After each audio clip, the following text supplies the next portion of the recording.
Welcome to the Crooked Rivercast. I'm your host, Robert, and joining me every week is my friend Tom to help shed some light on what is going on in Northeast Ohio.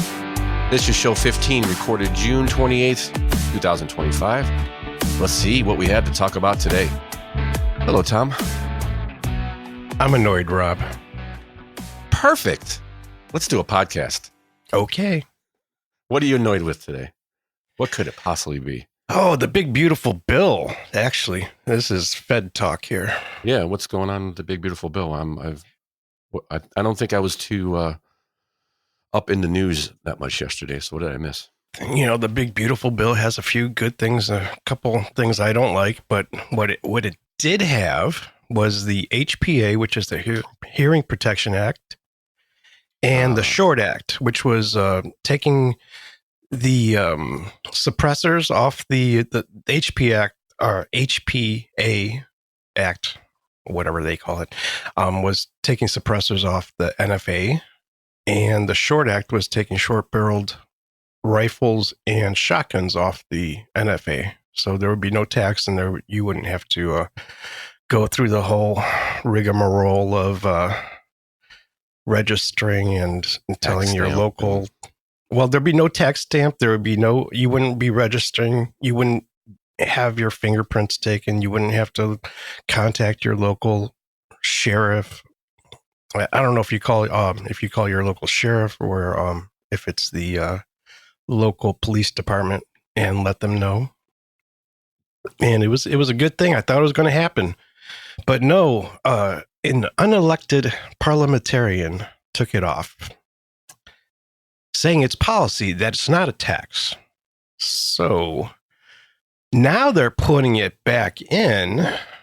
Was it literally called a tax stamp? Or was that suppressors I'm thinking of? Is that the same thing, right? It's the same thing. They literally call it a tax stamp or something like, is it like you have to get like... It's called a tax. It's $200. It's what it was back then, which back in the 30s, I think it has started in 1934, is basically trying to get rid of... you would have to be super rich to buy some of these. Like, it was for machine guns. It was all during about the Prohibition days, all that stuff. Yeah. But anyways, so should be repealed. So some unelected parliamentarian took that off, and they could have easily just fired her and put somebody else in, or ignored her and just kept it in the bill, because Democrats have done that. There was one other thing they could have done, and I forget what it was, but it was pretty simple. Those first two choices were probably the best choices. But no, they were going to leave it out. And then I guess they got enough pushback from people like me saying, hey, no, you need to keep this in. So now they're keeping it in, but it stays on the NFA list. I knew there was a but. You wouldn't, the way it's worded right now is you wouldn't need to pay a tax on the $200 tax stamp on suppressors or the short barrel rifles and shotguns. But for machine guns and all that, you still would have to. I still have to ask for permission. Yeah, you have to register. Yeah. I mean, even the suppressors. Yes. Yeah, the $200 wasn't keeping me from, that's not what makes it difficult. I mean, it sucks, but it's not what makes it impossible. It's the registering. It's the waiting, it's the registering. It depends on who's in office. It depends on how long it takes to get approval back or asking for permission. It was just a pain in the ass. That's all it was. Shall not be infringed, I believe is the quote, right? Shall not be infringed. Seems very infringing to me. Yeah, well, it is unconstitutional. Hopefully, I mean, there's different ways we can go about it in the future, but yeah. Right now, I was hoping that I could order a suppressor. Who's they? You keep saying they. I have a feeling I know who this is, but who's this they that you keep talking about? They? Oh, yeah. The weak Republicans. Yes, the weak ass Republicans that don't know how to take a win when they can take a win. It's impossible for them to take a win. They just suck. Well, we'll get into maybe a little bit of this topic later. As far as I disagree that they don't know how to take a win. I'm thinking they don't want to take a win because it's not a win for them. Because maybe they don't actually agree on it, but they don't want to say it because they don't have the. Well, cojones. they're Democrats They're in rhinos. slow motions. That's all they are. Yes. They're Democrats Establishment pumping the tools. brakes. Yes. So, okay, that's wonderful. Great. Thanks, Republicans. You suck. Yep. You suck at times worse than the Democrats, because at least the Democrats stab us in the face. You stab us right in the back, time in and time and again. And you know what the other thing was before this? They had these bills separate before they added it to the big beautiful bill. And you know what? There were people lobbying. They weren't worried about the and I guess one of the lobbyists was Silencer Co., the company that sells us. They're called Silencer Co., and they were lobbying against this because they make so much money off the registering part, not the tax, not the selling of suppressors, but they make buttloads of money because people want to, they want to add them to a trust, so that every time somebody buys one, they add it to a trust. That costs money. It costs money to fill out. You could pay them to help you fill out the paperwork and all that. And I guess the rumor was that they were lobbying the Republicans not to put that in. And this is exactly what people were saying before this happened. This happened just the last night or the night before. Yeah, after midnight it happened. Oh, yeah, you're right. How convenient. Right. And what you call it? They were saying this could happen because of the lobbyists they don't care about the $200 tax stamp, because that really doesn't keep people from buying one. And they don't make a ton of money on the suppressors. They make money from registering. Yeah. So if you buy a firearm or buy a firearm online and you have to ship it to a FFA, FFL. Yeah. Similar. So, and then they usually charge you 25, 30, 40, 50 bucks just to run the background check. That's similar. That's what they're getting off this, right? I'm sure they're getting more than that, because I would think they're getting more than that because of. I mean, even that is enough. Right. Right. So these so-called and I don't blame the owners of, like, if it really was Silencer Co. that did this or was part of it, I don't almost blame them. It's probably their investors. The people that yeah. It's also the system. This is how Washington works. And it's how Columbus works too. we could talk about that later. Yeah. It's how politics work. Yeah, it's how politics work, and it's actually, we will talk about this in a few minutes. Actually, this is actually quite interesting that you brought that up, because a couple of our stories today, the one story today, will touch on this whole lobbying thing and who's actually in Columbus. And who lobbies for who in Columbus and all this. So as we continue on being more and more frustrated with government, well, let's be more frustrated as we go on with the stories, I should say, and start with our big bloated budget. So I think we're at over $60 billion it's a $90 billion or something like that for this budget. It's on Dewine's desk as of, I think, Friday evening. So it went through committee and they made some changes, this and that, and we'll have do a little clip from the idea stream and get a little recap of what happened. Just a few hours ago, Republicans on a 6-member panel of state lawmakers approved the 2-year budget that will go to the full Ohio House and Senate for a vote later today. The budget combines Ohio's 2 income tax brackets into a single flat tax rate, makes changes in school funding, and settles how the state will help the Cleveland Browns build a dome stadium in Brook Park. The budget would create a sports and cultural facilities fund with $1.7 billion in unclaimed funds, $600 million of that earmarked for the Browns. House Finance Chair Brian Stewart says there's also a change to the Modell Law, which bans teams from moving without 6 months' notice or an agreement with their home city. The Browns are being sued under that law. We're clarifying that to say, if you're within the same county, you're not violating the Modell Law. The budget also caps the collected property tax that school districts can hold at 40% of their operating budgets and restores some of the Fair School Funding Plan, but at 2021 levels. Democrats oppose those items along with the flat income tax they note is a benefit to Ohioans making over $100,000 a year. Karen Kassler at the Ohio Public Radio State House News Bureau.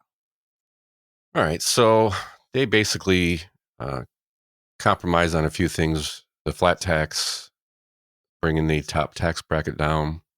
And interestingly enough, I did do what's medium, what's middle class in Ohio. And I believe the list I pulled up was, I believe, $44,000 a year for individuals and $147,000 for household is middle class. Okay, So that's what I figured. This is a middle class. I mean, it covers a lot because there's a lot of people making above $130,000, $100,000 a year, as they say. Right. But but the tax cut is for individuals, not households. I mean, True. if there's one person. Yeah, married income and all that. Yeah, yes. It is for individuals. And, the narrative is it's a tax cut for the rich or the wealthiest or the highest earners or high earners. And that's why I kind of bring it up, because it does cover those too, but it also covers a whole lot of people that would be considered middle class. Right. So I see, and it simplifies the tax code. So now you basically have two tiers. You have 0 and 2.75%, and that's it. And there is going to be probably some lawsuits. I think they're already talking about suing the state for the unclaims fund deal. Really? There's rumors of a lawsuit or in the works. Wow. I think they're going to sue that for that. When you say they, what do you mean? It was unclear exactly who. Again, it was just the start of it, and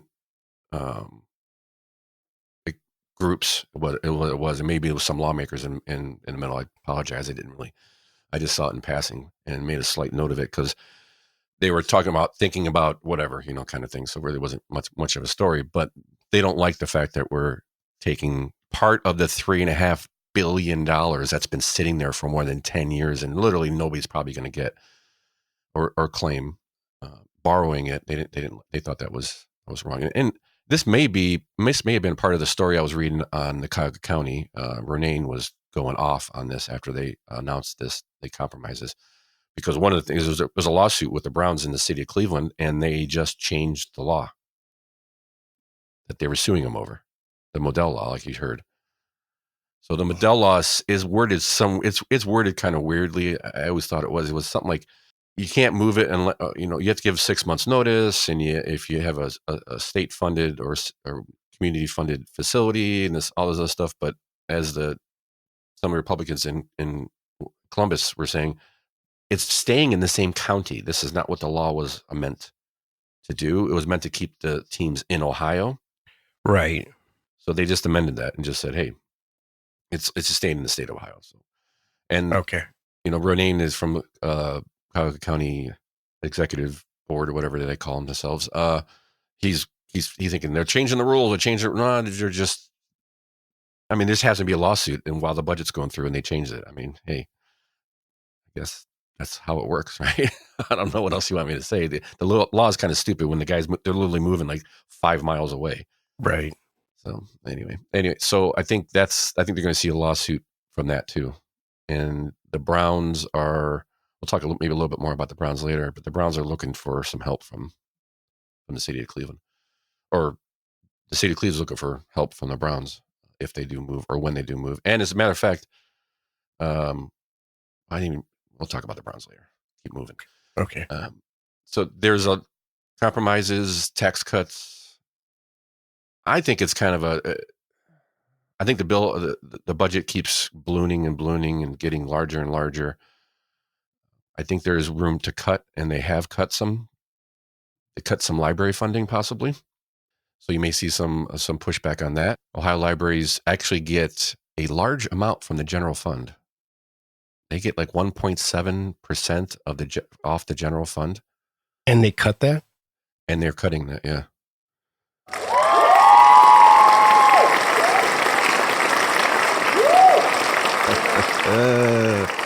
Yeah. There could be some.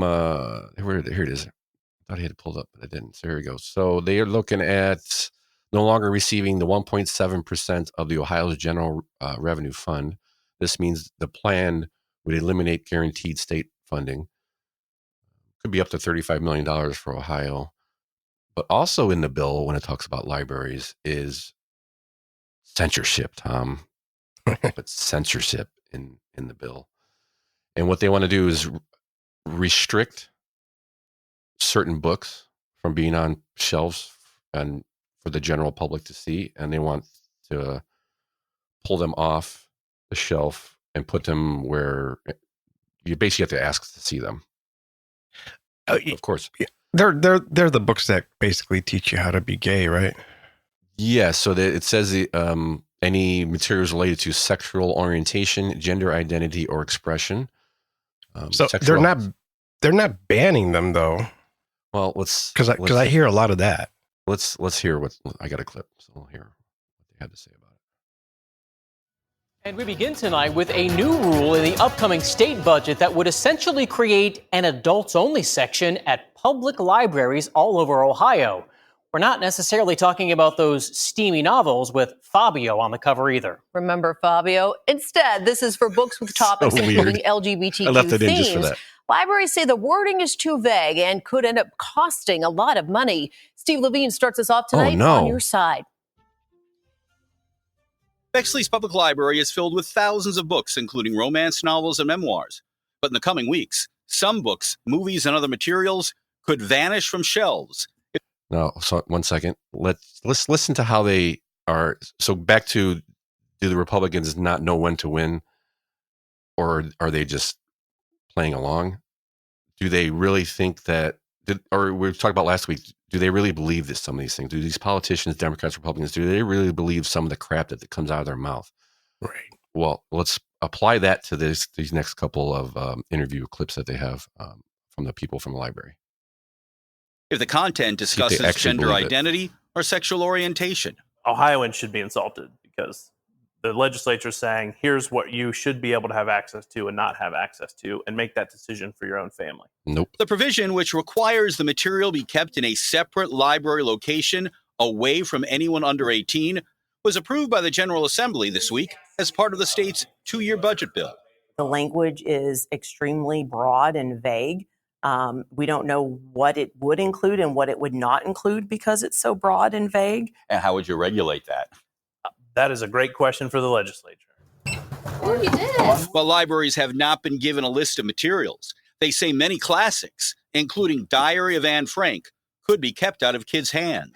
Why? The title is the name of a young girl, of her as a young girl, Diary of a Young Girl. So would that qualify because it refers to her gender identity? Could be Ferdinand the Bull. It could be Little Women. I mean, an expression of gender saying, I'm a boy, I'm a girl. I think all of that has to be brought into question.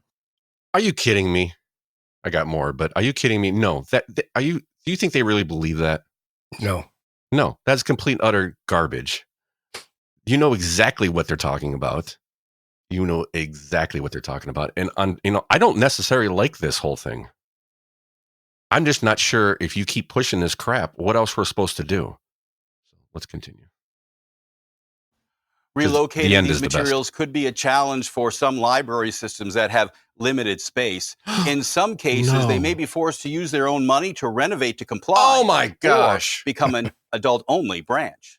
The provision does not provide funds to libraries to comply or say what would happen if library systems do not follow the new rules. Many of our libraries already have different types of cards and protections and controls on library cards so that parents can determine what their kids have access to or don't have access to. Hello. Hello. Hello. No kidding, really? So that the parents can pick. Yes, do you already have a system kind of there in place? Sounds like. And maybe we also don't want our kids to be able to go in after being groomed by a teacher to go in and read the books while they're in the library. That's what I think is the main concern. Yes. Because I think I don't have kids, but don't some parents just kind of drop their kids off for a couple hours at the library? Yes, it's possible, or go with them. The library is actually a great resource in a lot of ways because they have a lot of stuff, and especially in the wintertime or when it's really hot in the summer. Yeah. So you could drop your kid off to do the little thing over there, and then the mom could go in the library. That all kinds. So yes, but people do obviously drop them off. Yeah, of course. So again, I don't necessarily like this. What are your thoughts? Gosh, I don't know. I mean, what's your gut say? I don't think certain books should be available to kids if they're behind the counter. That's fine with me. I don't think there's anything wrong with that. You have to ask to see them so they can see who's getting them. Yeah, my whole gut instinct about libraries is that they should be privatized, and I've been thinking that for the last 20 years. I don't think it should be a government funded. It originally started that way, I believe. Did it? I don't know the history of it. Philanthropists started it. I can't remember. It's a famous one. It might have been like a Rockefeller or somebody like that who started the public library with a huge donation. Gotcha. Yeah. But they funded it, and then the states and cities took it over. Counties took it over. Yeah. And ruined them, I think. In a lot of ways, yeah. And I mean, definitely ruined them as far as, how much they cost. I mean, they're if this was privately run, there'd be this wouldn't even be an issue. Well, it wouldn't be an issue because I think it would have already been taken care of because the customers who pay would, actually, depending on the library system, but the customers who come to that would be the, people coming that would probably demand it, like they kind of are. Yeah. I don't when I say privatize, I think I don't know if there would be a membership so much as just being run by, philanthropists, and that's how it would be funded, through donations. And quasi customers, obviously, they may not pay directly, but they're the people you're there for. There's still some sort of those people would, if they're the majority of the people are saying we don't want these books, just like a regular business, I think would kind of follow suit. Right. Even nonprofits have to worry. No one's coming to the library then. And you could actually, be a little bit more demanding from your employees, the so-called librarians. Well, I mean, they're at a library, so it's not like they're not digging any ditches or. And they got too many days off and stuff like that. They don't have it's not a demanding job. Tough job. You got to do this all the time. Shh. Yeah. So that was one of the things that I didn't kind of know. They're doing some cutting and some slicing there. I don't know. They're giving money so the Browns are going to get $600 million. The Bengals are going to get money because they're redoing their stadium in the next year or two. What else? I think that's. I mean, it's a 2-year budget, so I don't know what we're going to talk about going forward because this has been going on for a few weeks and it's been pretty back and forth. It's kind of those Columbus critters are always up to something. Oh, they'll give us a reason. We'll find a couple of ones. Not a problem. It might not be in-depth stuff, but I'm sure we're going to get. Oh, we can get into it because we still have, which really ties into the budget and everything else, is this property tax reform. Yeah. That we've been talking about over the last few weeks. It's growing. I keep seeing more and more about it on good and bad. And I've got a couple clips here we can go through from a interview on the Housing Nerd that we had done this a couple of shows ago with Beth Blackmar, I think her name was. Mm-hmm. When we first kind of introduced this whole thing, she went through kind of some of the things that pushed her to move into this movement. And we had talked about there's a bunch of groups that have kind of come together to join forces. And one of these groups is LobbyistForCitizens.com. Hallelujah. I love the way that sounds. Lobbyists for Citizens? Yeah. This is Brian Massey's group, and he is, and he'll explain why. But it's one of those we were talking about. You had the suppressor lobbyists, or the companies lobbying to keep, the big, beautiful bill, keeping the registration. And so they can, this is who's in Columbus lobbying for us. What was that website again? LobbyistForCitizens.com. Put it in the show notes. Cool. And let's go over. So he was on the Housing Nerd, which is an Ohio-based YouTube channel. Basically, obviously, it's the Housing Nerd, so he focuses on real estate, and he's been going back and forth and talking a lot about property tax reform. Starts off with some stats and goes into what Brian Massey and kind of what started him out on this path. It's been quite a long one from what I hear. So let's check it out. Ohio homeowners are getting crushed by the 7th highest property tax rates in the country. Home values here in Ohio are up 67% since 2020, but our income didn't follow. Ohioans paid over $22 billion in property taxes last year alone. And now a constitutional amendment to abolish property taxes in Ohio could be on the November ballot. Welcome to the Housing Nerd. Good morning, Jason. I appreciate very much the opportunity to talk to you about this amendment. And it's very, very important amendment for the citizens of the state of Ohio. If I can just give you a little introduction how I got started on this whole thing. It started over 10 years ago, and it was very innocent. Looking at my property tax bill, I'd been in my house 10 years, and I noticed that my property taxes had gone up 40% in the 10 years I'd been in the home. And I said, well, it's not sustainable if we stay on this path 40%. of ever-increasing property taxes. I put myself on a path to better understand property taxes. I contacted the state of Ohio and talked to the gentlemen. They're very kind and gracious, and they explained a lot to me. But one thing they said to me was, Brian, there's a lot of lobbyists down here at the Capitol. And they've got lobbyists for every group. But the only group that they don't have a lobbyist for are for citizens. So I thought about that, and I said, maybe we should be lobbyists for citizens. Maybe we should, form a group. And I formed a 501c4 group to actually better understand property taxes. And I'm an accountant by training and a CPA. And so what I would do is I'd ask for public records requests. I'd ask for 3 to 5 years worth of financial statements to see if I can determine any trends in the taxing authority. All right, cut it off. It's on the next clip. Okay. So there he is. 10 years ago, he noticed a 40% increase in his taxes. That was 10 years ago. Yep. It's just snowballing now at this point. Mm-hmm. But 7th highest in the country. And in the last 4 years, it's gone up 67%. I would have never guessed we were 7th highest. Yeah. And that, I mean, that has to put, who would be ahead of us? California, Chicago, York? Yeah, Chicago.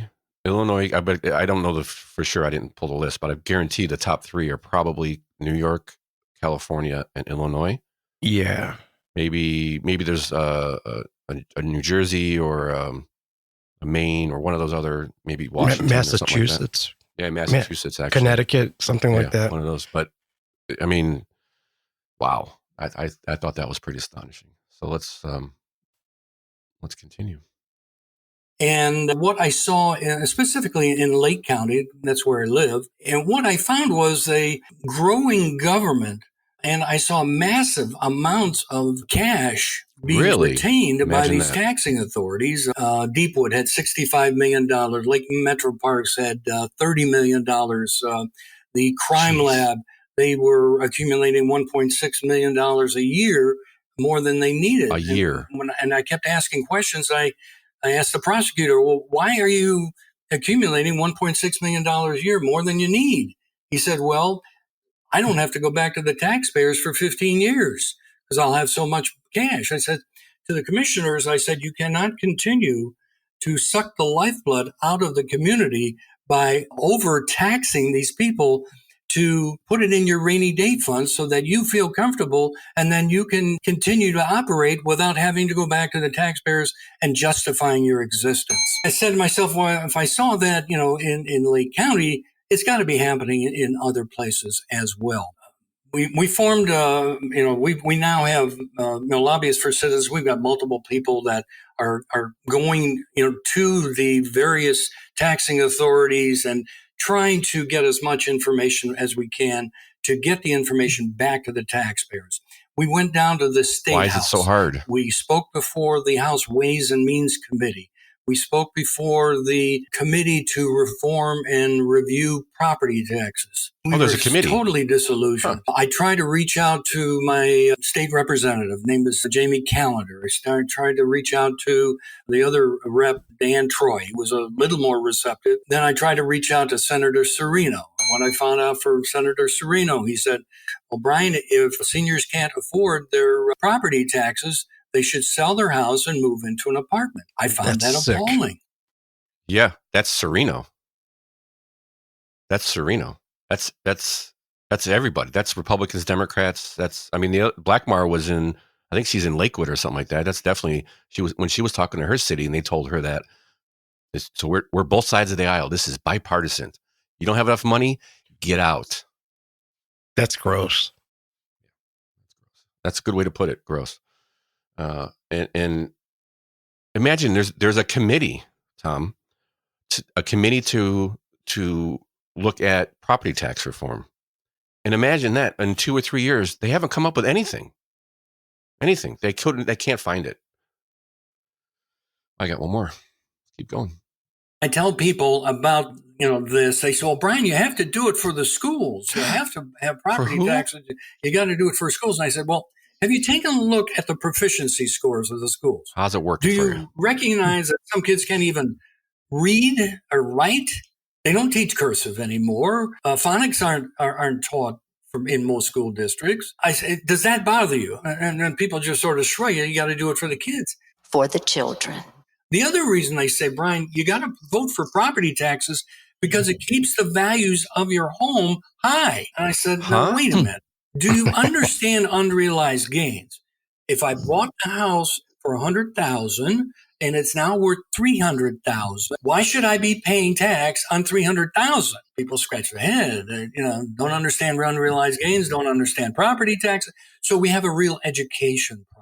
I've had some discussion with our local township. I live in Concord Township. The township administrator, Mr. Andy Rose, he and I have a good working relationship. He's been very, cordial. We agree to disagree. But he says, Brian, I'm going to pay for police and fire, roads and bridges. I said, Andy, just send me a bill. Just don't tie it to my house. The local taxes can be paid by fees, by sending a bill directly. But it shouldn't be tied to the value of my home. Why should I pay more or less than my neighbor because my property value is higher or lower for police and fire? Why aren't we paying the same? Yeah. Think about that for a second. Yeah, that's true. Why am I paying a different price than my neighbor? We all have this. We live in literally the exact same spot, virtually, I should say, almost, because it's technically not the exact same spot, but my neighbor could pay less or more than me because of the value of their home. Yep. For the same services. We should all have one fee. And honestly, it's to me, it's similar to healthcare benefits. It's so buried into your pay. A lot of people don't even know what they pay a lot of times. Well, if you got a mortgage and you're, it's just part of your mortgage. It goes into part escrow of your mortgage, escrow, and you don't even. Yeah, if you've paid off your house, or there are different kinds of loans you can get. You get a bill from the city twice a year, or not the city, but from the county. Hey, here's a news flash, Columbus. We're done renting our homes from you. We're done. I think so. We're done. This is a movement. It's not going away. It's not. Anybody I talk to about it is like, oh, really? Now, they do worry about where we're going to get the money from. But I usually come back with, no one's saying we can't have other taxes to take care of that. What I want it broken down. I want it itemized. What am I paying for fire? What am I paying for the roads? What am I paying for schools? I want to know. Yeah, you got, your different services. You got your garbage, you got your police, you got your fire department. What else is there? I mean, I don't know if every city has it, but road maintenance and all that. Yeah, you got roads, you got potholes fixing, they got to fix the drains and do all this stuff. I want to know what you're spending on everything. It would be nice to get an itemized invoice at the end of the year. But they can't, Tom. They can't, because then people will actually be able to see how badly they're getting screwed. That's why they can't do it. everybody would flip out. They saw how much money they're spending on the roads that are crap most of the time. If people saw what they're spending on the roads and then they look at the four guys working on that one pothole, I think people would get pretty upset. Yeah, just like we have an infrastructure bill. We got to have an infrastructure bill in Washington, and then they have this billions and hundreds of millions of dollars, billions of dollars, hundreds of billions of dollars usually, and then 2 years later, a bridge collapses. It's no. I want it itemized. I want to know what is going on. So, lobbyistforcitizens.com, Citizens for Property Tax Reform is the other one. I'm on that lobbyistforcitizens.com. It's a pretty robust website. You should check it out. Yep. I was checking out Jerry Serino's website too. I recognize the name, but he's a Republican from Kirkland. Yeah, here. Serino. He's one of the head Republicans in Columbus. Yeah, and he's one of the richies that lives in Kirtland, probably in one of those mega homes. Sure. And then the other point was really brought up, and so I was watching him, Brian Massey, in a couple different interviews. Who's representing us? Who lobbies for us? Nobody. Yeah, that's actually a good point. Every business has every major business or industry. Industry, thank you, has a lobbyist. Nobody speaks for us. And that's one of the things he pointed out. He couldn't talk. Nobody would talk to him because he's just one guy. Mm-hmm. So now they've got people to put some pressure on him, and I think it's working. Because these people are talking about it. I like it. And moving on to something related to what we were talking about. So school choice voucher program lost there's a lawsuit going on. They're suing the state over the school voucher program. We've talked about many times. And he brought up they're not teaching phonics or cursive. You know where they are teaching phonics and cursive? Every private school.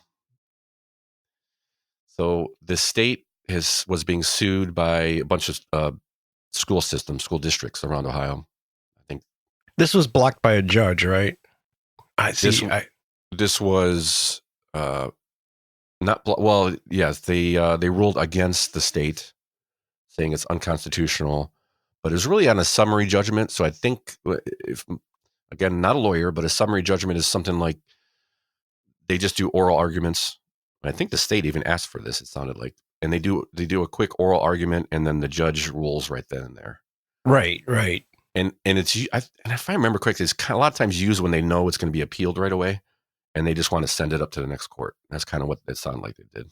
Gotcha. They want to nip it in the bud. Right. And this judge said, nope, it's unconstitutional. We're going to send it to the higher court, and then there's probably be appeals court, and then it'll probably go to the Supreme Court of Ohio. Right. But let's hear. I got a clip from what some of the opponents of this, what they think about the voucher program. Scott DeMauro at the Ohio Education Association says EdChoice diverts critical resources away from public schools. We need to make sure that we're focusing resources where they're needed most. We need to make sure that we are providing every single student, regardless of their background, the opportunity to receive a high-quality public education that allows them to reach their full potential. The amount of money families get for vouchers depends on their income, but DeMauro worries families are applying even if they don't need the financial assistance. If we're going to have a program like EdChoice, there needs to be accountability. Private schools need to be held to the same standards that our public schools are held to. First of all, just because if they were to cancel the voucher program tomorrow, these people think they would get all that money. That's the first thing I took away from this. Also, the private schools are held to a higher standard. That's why they're better than the public schools. They're held to the standard of the parents are much more involved. They're actually pulling money out of their pocket in most cases, and adding to it and paying extra. So they're a little more involved. That's kind of the reason why they're better. They hold themselves to a higher standard. I think you need to hold the public schools to a higher standard. So how does this hurt? How can this hurt if they're giving $1 billion, $2 billion to this program in Ohio, how does this hurt the schools when even the poorest cities, the poorest school districts are carrying more than a quarter of their budget into the following year? Ohio schools, most over 30%. Most over 30%. And in total, over $10 billion every year is being carried over. So, but they need more. They're already overfunded, and they keep asking for more. They keep asking for more money from the state. They keep asking for more levies as property values keep skyrocketing and their revenue increases from it, but they keep asking for more. So one of the biggest complaints in this lawsuit is that because there is a constitution in the Constitution of Ohio, it states that no religious organization will have exclusive control over the money. So the part of the lawsuit is they're saying the state is giving religious schools, private schools, they're just giving them the money. So their problem is the state writes a check to the Catholic school or Presbyterian school, whatever it is. So what they want is instead is to write a $9,000 or $10,000 check to the parents and rely on them to give the check to the school. Because we could just do it that way. Or, I got an idea. Let's just open it up for a free-for-all. How about every kid gets an allotted amount of money, and the parents get to pick any school, public or private. We'll see how that works out. Tom, you still there? Yes, I didn't have anything to add to that. Yeah, it is my thing, isn't it? Yeah. It's crazy. They keep asking for more money. They're already overfunded. Everywhere you turn, they're asking for a little more. And like Brian Massey was saying, he didn't even touch on the school districts when he was talking about that money. He was talking about the Lake County Metro Parks has $35 million of excess. The crime lab is like $1.5 million a year they bank. And he's saying, well, I don't have to go back to, going back to the taxpayers and asking for a renewed levy or more money is justifying your existence, and we should require that from every agency. Come back and explain why we still need you. Uncomfortable silence. All right. Next is something, I don't know. Maybe not as, maybe I won't get as irate about it. But I read this article from one of the most, probably, it had to be one of those inconvenient names for a website I think we've come across in a while. What's that? Neotrans. I saw that. So this is actually a business blog, and I actually use this a lot. It's the worst name for a blog ever. So, I mean, I feel bad because I'm sure this has been up for years, and they had no idea what would be happening in the coming years. But I got this guy Ken Prendergast. I'm horrible. I'm totally butchered his name, I'm sure. And he writes this blog on downtown Cleveland won't miss the Browns. Prendergast. Ken Prendergast. Prendergast. That was close. Yeah. For me, that's like really close. So I'm reading this article, and there's some good stuff in it, and his case is this may benefit the city. He thinks it will benefit the city for the Browns moving, and he goes over a few reasons. And he starts out the article. It says, a downtown is a horrible place for National Football League stadium. It's pretty true, right? Yeah. It's why half of the 32 teams don't play in their downtown hometowns. Half of the NFL does not have a stadium in the downtown region of the city they represent. But you know what? A lot of the cities are bigger, so they're not downtown, but they're kind of part of the metropolitan area, I think, at least from a lot of them are. Yeah. One example is Dallas. It is not. I don't think it's in Dallas. Oh, I've never driven by that one. I don't think it's actually in Dallas. I'm pretty sure it's not. There's quite a few of them that are. They're just they're in the in this, and there's huge reasons why. He goes through a lot of them. Pulled a few of them here. Parking and traffic are some of the ones he brings up, and because of the Browns NFL requires a certain amount of parking spaces for an NFL stadium within a certain amount of radius around the stadium. And I would think part of the issue here is also that the Browns only have one way to go because they're up against the lake. So there's maybe it's a little bit more of a problem for them because they're on the lake. But they're saying there's a parking bomb goes off every time the Browns play. And whether that's because of the trash that's left behind or just the amount of parking lots that are required to be in downtown Cleveland because of the Browns. I think one of the only reasons is that we've been able to have one downtown is because of we don't have a lot of congestion compared to everybody else. Yeah, that's a fair point.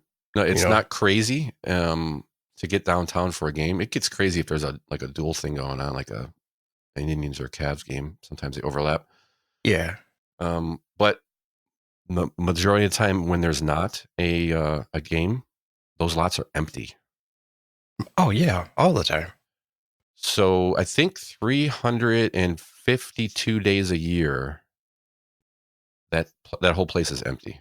And that whole area, if developed with shopping and entertainment and condos, would actually pull in more money than what the Browns do, just because of the everyday activity you would have there from people living there. You would be able to have events all around it because you're kind of boxed in. You do science center stuff, and you can't. I mean, the stadium's closed most of the time. There's Right. nobody there. You can't use it. And Haslam's control everything that goes on in that stadium. So if they don't approve it, it doesn't happen. And last year alone, I think it was 352 days a year, or 352 it was empty. And that included, they had a few concerts last year. They had WWE, WWE came down, had set some record for attendance at the stadium, and they had a Rolling Stones concert or something like that. I think they did, yeah. So he says over the entire year, a redevelopment lakefront stadium could generate 11 million trips to the area compared to 1.6 million trips from the Huntington Bank Field Brown Stadium. Yeah. The rendering is actually really cool. Yeah. I'm looking at it. You would have to close Burklake Airport. Yeah, no, it looks beautiful. So a little tidbit here. Haslam's wanted the land around the stadium to be developed as into condos and retail shops because there's some acreage around there that was being debated on, and it actually the previous mayor of Cleveland, Jackson, gave it to Haslam to develop. And then when the new mayor came in, Justin Bibb, he created a lakefront redevelopment master plan focusing on, wait for it, public spaces, recreation, and equity. Equity. Huh. So now with all this land, what can they do? Well, how about we can expand the convention space in downtown Cleveland? Maybe we could even build that aquarium they keep talking about. Now they can do all this stuff. So and from a lot of stuff I've heard is the city of Cleveland has now kind of pivoted. They've gone from trashing the Browns to now asking the Browns for some money. What? Yeah, right.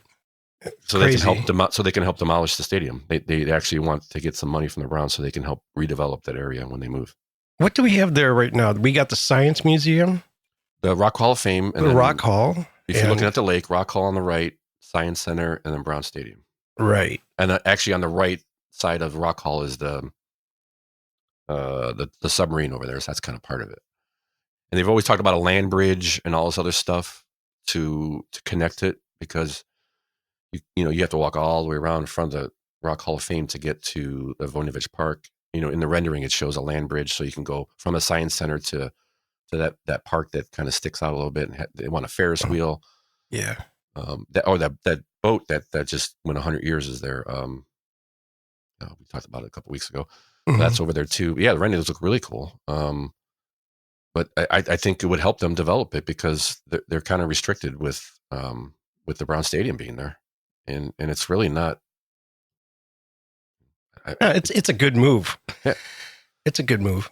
I know people are upset, but the Browns in Brook Park. Wait, it's Brook Park, right? Right. Yeah, it'll be Brook Park. It'll be good. That's going to be a great location for that. It's easy access for people coming from the east, from the west, from the south, from the north, whatever. It's going to be good. I think it's going to be good. So he finishes the article. It's a shame the Haslam Sports Group didn't think about leaving downtown sooner.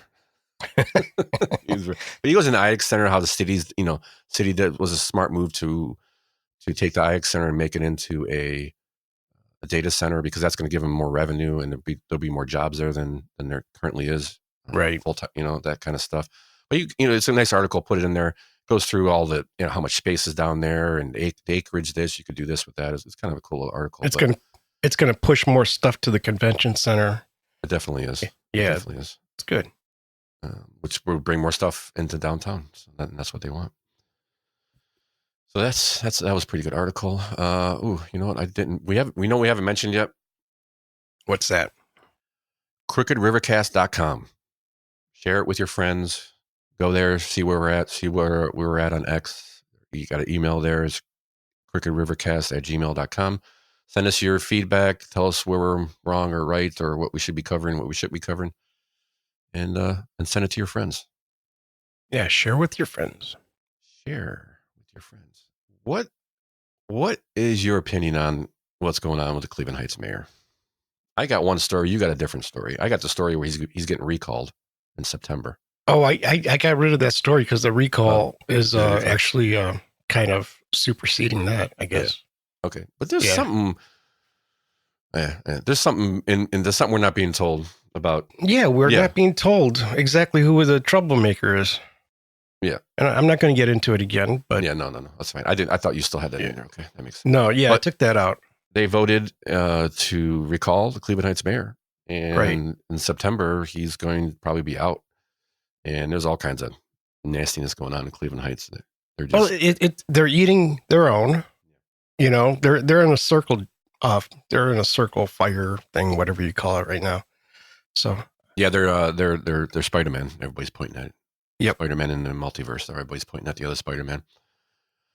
So keep an eye on that. That's can be exciting at times. They're just they're bickering and everybody's kind of pissed about it. So his career is done, right? Sarin or something like that. Yeah, he's done. Yeah, he's done. I don't.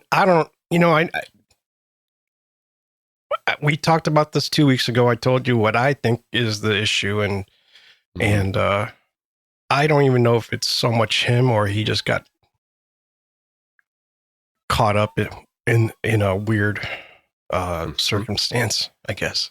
He hired the wrong person. Yeah, he hired the definitely. Wrong person. And that person, came back to bite him in the butt, and now pay up or else, and now he's or else. So yeah, keep an eye on the Cleveland Heights mayor. You could get some entertaining stories out of that in the coming days. Next story I had was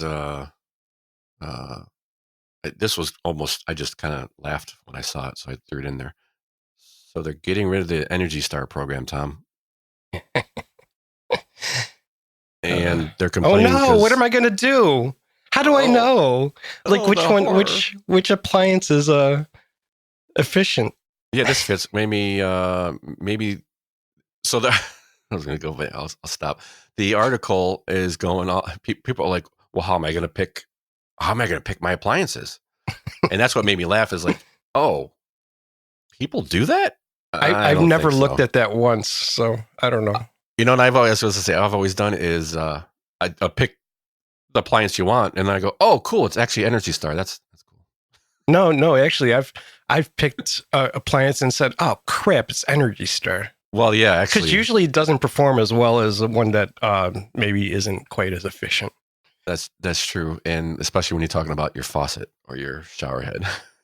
Faucet, shower head, toilet. Anything that deals with water. Gosh, God forbid that you get something that's efficient. So that's going away. It's $32 million a year they spend on that program and I guess they do some grants or other kind of stuff, and it seems like a slush fund again. I think after all this time, it's if manufacturers want to sell on their efficiency, it's going to be right there in front of you. It's pointless at this point. Yeah, maybe 30 years ago it was okay, but yeah. So sorry to see you go. Tell me about asphalt art. Oh, you have that in there? Yeah. I saw that. It was in from last week. We never got to it. And it's a pretty picture they have on there. But it's okay. So Cleveland was awarded $100,000 by the Bloomberg Philanthropies to create asphalt art project. And at first I didn't like it because here's what I pictured in my head. Rainbows everywhere. I know you did. So did I. But I don't think it's going to be that. What they're going to be doing asphalt art. They're going to like more where there's pedestrian areas close to streets. They are going to paint with some art. It separates the traffic from the pedestrian traffic.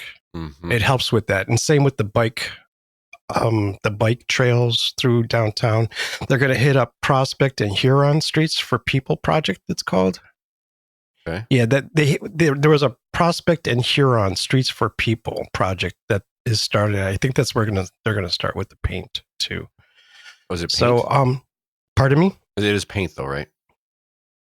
They're painting the asphalt, right? Yeah, I mean, I don't know what kind of paint they use. I mean, there was two things I thought about. I'm like, oh, you know what? We have winters here. Like, how is this going to look after 2 years? Anyways. That's what I was saying. As long as it's temporary, because I didn't know if they're going to try to use. I didn't know if they had different color asphalt, which I could see how difficult that might be. Oh no, I don't. They're using paint. No, yeah, they're using paint. Yeah, they're going to get local artists to kind of paint different things on. If you look, you can just go to. It's a WKYC on their website, Asphalt Art Initiative, and if you go to that, they have samples, I guess, of what they've done in other cities, and it doesn't look bad. It's good. I didn't see any push towards anything, if you know what I mean. Yeah. So that's good. I mean, it's a philanthropic. Thank you. It's not. So it's not public funds. We're not paying for this. You could probably find some place to donate to it if you want to. But. Yes, I'm sure they will take your money. Let's see if you got a lot of it. Yeah. All right. I think we're on to our final segment here, which good things, because just like GE, we bring good things to life. And I found I got feedback about that, and they loved it. Oh, yeah. Everybody got flashbacks, huh? Yeah, exactly. Yeah. I thought I cut it a little bit because it's fit better that way, I think. So I pulled a story on some summer festivals. We can go over a couple of things that we have this year. And in Ohio, or in the area right now, there's today's the last day, is the Tri-C Jazz Fest is actually going on right now. That's the 46th annual Tri-C Jazz Fest. But this is a Fox 8 News article put in the show notes, has a list of all the music festivals, summer festivals as they're calling it, not even just music festivals, around the state, Northeast Ohio. Yeah, we should leave a link. Yeah, we'll put a link in the show notes. There's a lot of good stuff. There's Celtic Festival coming up, Asian Lantern Festival, which is usually at the Cleveland Metro Park Zoo. Tons of different stuff. Kane Park Art Festival. Yeah, that looks good. Really cool. Looks like arts, culture, and we usually go to a few of these this year. Don't usually go. I usually go to these just to look at the local art. My favorite art, I don't know if they call it an art festival or art show, is the one at Boston Mills, which I got to look up. I don't see it listed here. Yeah. It might have happened already. I don't think so, because every time I've been to it, it's been hot as hell. So I think it's still coming up. I don't see it listed, They got Taste of Tremont on here, which I haven't been to in years. Yeah, Cleveland Oktoberfest later in the year. Air Show, which actually Air Show is August 30th through this September 1st this year. That's different though, isn't it? Usually Which one? The Air Show, Cleveland Air Show. No, that's usually around Memorial Day, isn't it? Is that more August 31st, August 30th through something? I guess that is. Yeah, it's always around that weekend. Yeah. It's always. Yeah, so lots of stuff going on. So take advantage of it. Always fun to see a few of these going on. Like I said, I love the local art and all kinds of stuff to get there. It's kind of good. Kind of good stuff to check out. And lastly, you had a story on some wrestling league coming in. So. Yeah, we got Hulk Hogan coming back to Cleveland. He's a commissioner of the Real American Freestyle League, and I think their inaugural event is at the Wolstein Center in Cleveland. Saturday, August 30th. Tickets are available at Ticketmaster.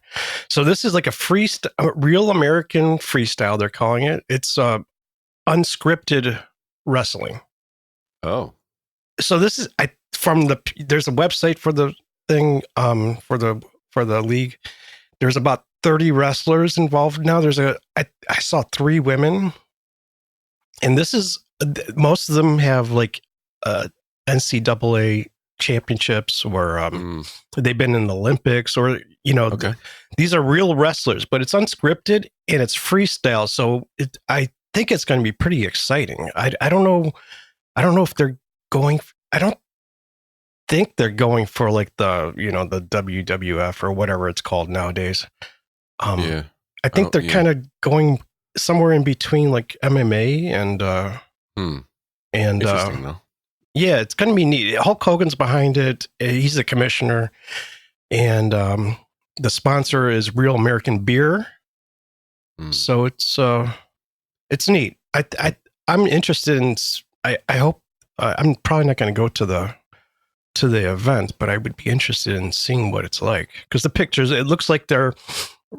I was going to say the pictures. It looks like they're like real, like wrestlers from the Olympics, but it's freestyle. So what does that mean? I don't quite know exactly. That's a good question. Freestyle. I like how they're not trying to copy what's currently here. That's kind of nice. Yeah. So it's not scripted. They're not going to, nobody knows who's going to win. They're really going to wrestle. But what does freestyle mean? There's no ring, like they're jumping off ropes. It didn't look like it, at least. So, I see. Yeah. You know what I mean? That's a good question. Is it going to be like what's the rink? Because a normal wrestling ring, a wrestling arena is not like a boxing rink, just a flat mat. The pictures I see, they're on a flat mat. Okay.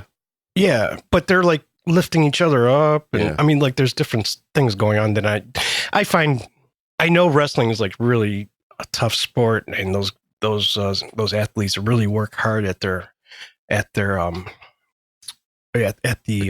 of the craft of wrestling. Yeah. But this is I really respect them.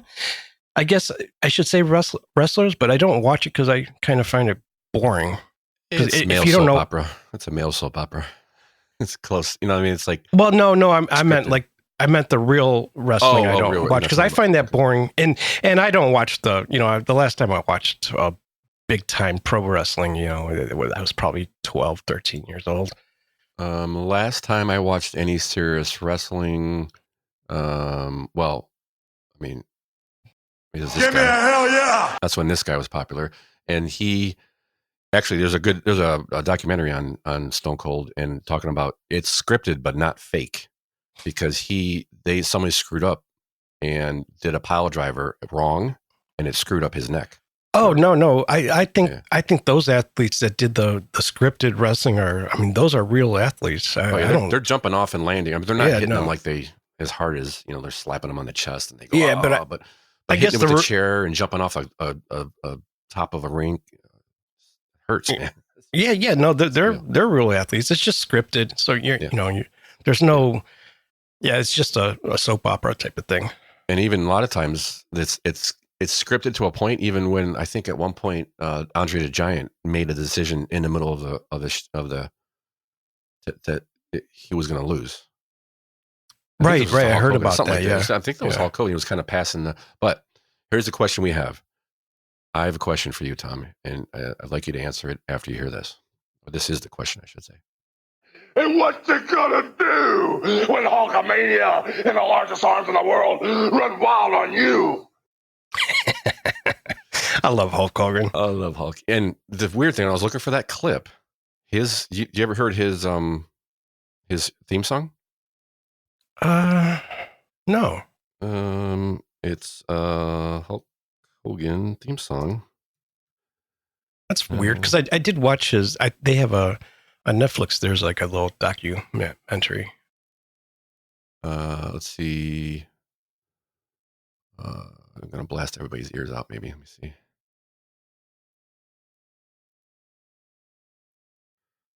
Oh, you probably can't even hear that, can you? No, you can't. No. Oh, never mind. Anyway, it's I Am a Real American. Hulk Hogan's theme song. It's called Real American. And from some of the things I pulled online, I believe it was sung by Rick Derringer. Oh, yeah. You know what? I did see something on, I was looking for clips from Hulk Hogan. It was late last night, and I did see something with Rick Derringer and Hulk Hogan. He did his theme song. So. That's cool. I did want to point out one thing on Cleveland.com, which seems completely irrelevant. But if you go all the way down to the bottom of the article, it says Hulk Hogan has been busy in recent months speaking on behalf of then GOP nominee Donald Trump at the 2020 Republican National Convention in Milwaukee and promoting the Real American beer. Why? Why do they have to say? Well, I know why, because they want to tarnish him.